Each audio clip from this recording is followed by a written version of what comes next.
पहले जब गई होंगी तब वजन हुआ होगा, क्वार्टर फाइनल जीता होगा तब वजन हुआ होगा, सेमीफाइनल जीता होगा तब वजन हुआ होगा, और तब 50 केजी क्रॉस नहीं किया।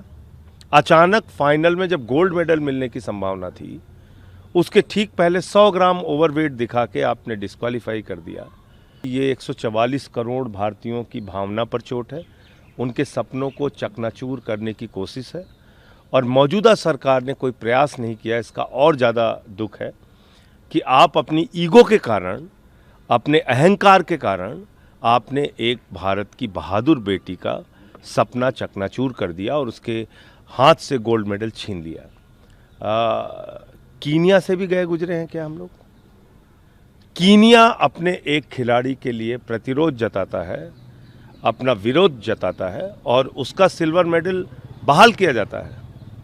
उस खिलाड़ी का, कीनियाई खिलाड़ी का सिल्वर मेडल दिया जाता है उसको।